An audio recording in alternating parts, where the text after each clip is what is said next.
آپ کے white paper میں بھی آپ نے 9 مئی کو ایک فیک فلیگ آپریشن بولا ہے. یو تھنک کہ ایسے ہی ہے؟ ہماری جو انڈرسٹینڈنگ ہے جی اس کے مطابق یہی ہے، بالکل یہی ہے.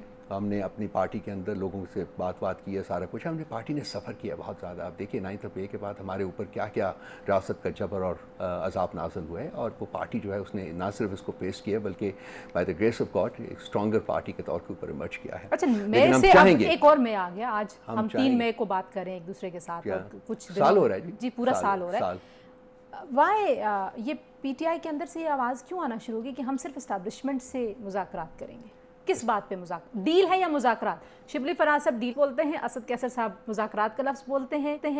پی ٹی آئی کی آفیشیل پوزیشن میں لفظ کون سا استعمال ہو رہا ہے؟ ڈیل کا خان صاحب نے بارہا تذکرہ کیا ہے کہ جی ہم کسی قسم کی کوئی ڈیل کسی کے ساتھ نہیں کریں گے. ٹھیک ہے، یہ بالکل ایلیمنیٹ کر دیجئے. وہ بارہا، کل میری ملاقات بھی ہوئی ہے ان کے ساتھ، پھر انہوں نے کہا کہ یار یہ ایلیمنیٹ کر دیجئے.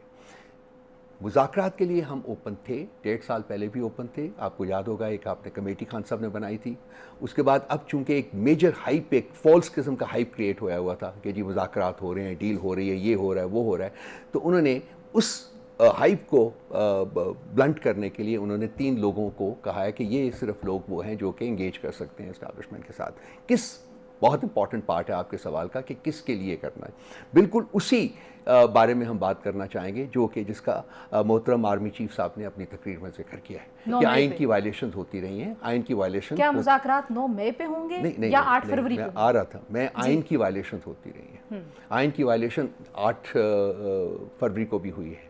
8 فروری کو جب ہمارا مینڈیٹ چرایا گیا رات کے اندھیرے میں اور ان منگتی پولیٹیکل پارٹیز کے کشکول میں ڈالا گیا ہے. سو یہ اس کی بات ہوگی. ہمارا بیسیکلی پرنسپل جو چیز ہم ان سے ڈسکس کرنا چاہیں گے وہ یہ ہے کہ 76 سال سے جو انٹرونشن جاری ہے اسٹیبلشمنٹ کی پولیٹیکل افیئرس میں وہ ختم ہونی چاہیے. اور اب خدا کی ہمارا آئین کہتا ہے خدا کی ذات کے بعد جو ہے وہ عوام کا مینڈیٹ ہے، وہ مقدم ہے. تو جو عوام کا مینڈیٹ ہے اس کو آپ اسٹیبلش ہونے دیں، حکومتیں آنے دیں، حکومتیں جانے دیں، اور اس کو لانے والے اور بھیجنے والے، باہر بھیجنے والے صرف اور صرف عوام ہے. وہ اسٹیبلشمنٹ نہیں ہونی چاہیے. وداؤٹ ریزالونگ 9 مئی اس کو ریزالو کیے بغیر آپ کو لگتا ہے کہ یہ معاملہ آگے بڑھ جائے گا؟ آپ کی طرف سے مسلسل یہ ہے کہ یہ ایک فیک آپریشن تھا، فیک فلیگ آپریشن تھا. دوسری طرف سے یہ ہے کہ یہ وہ اس منافرت، اس ایگریسو پالیٹکس کا ایک کلائمیکس تھا جو عمران خان صاحب جس طرح کی سیاست کر رہے تھے، جو ان کا طرز سیاست ہے. میں دونوں طرف کی رائے آپ کے سامنے. ہم تو چاہتے ہیں کہ یہ ریزالو ہو جائے کہ یہ فالس فلیگ تھا یا نہیں تھا.